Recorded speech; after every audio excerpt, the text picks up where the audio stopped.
F നേതാക്കന്മാരോടും CPM നേതാക്കന്മാരോടും എനിക്ക് പറയാനുള്ളത്, ഇവിടെ മനുഷ്യന്മാർ ജീവിച്ചു പോയിക്കോട്ടെ. ഇവിടെ മുന്നണി രാഷ്ട്രീയത്തിനോ ഇവിടെ സ്ഥാനാർത്ഥികൾക്കോ ഒരു പ്രത്യേകതയും ഈ കാര്യത്തിലില്ല. ഇവിടെ പിണറായിസത്തിനെതിരെയുള്ള പോരാട്ടം ജനങ്ങളും പിണറായിയും തമ്മിലാണ്. ആ പിണറായിസത്തിനെതിരെയും ഈ മലയോര വിഷയങ്ങൾക്ക് ഏറ്റെടുത്ത് ആരാണോ ശക്തമായ ആത്മാർത്ഥമായ നിലപാട് സ്വീകരിച്ചത് അവരോടൊപ്പം ഈ നാട്ടിലെ ജനം നിൽക്കും.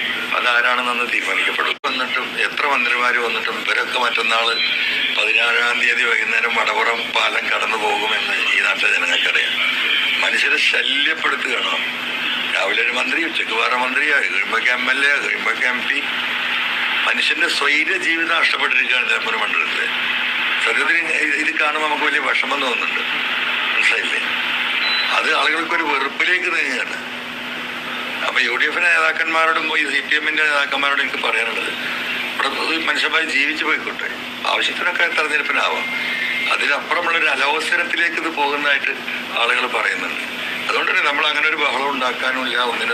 ഇവിടെ പിണറായിസത്തിനെതിരെയുള്ള പോരാട്ടം ജനങ്ങളും പിണറായിയും തമ്മിലാണ്. ആ പിണറായിസത്തിനെതിരെയും ഈ മലയോര വിഷയങ്ങൾക്ക് ഏറ്റെടുത്ത് ആരാണോ ശക്തമായ ആത്മാർത്ഥമായ നിലപാട് സ്വീകരിച്ചത് അവരോടൊപ്പം ഈ നാട്ടിലെ ജനം നിൽക്കും. അതാരാണെന്ന് തീരുമാനിക്കപ്പെടും.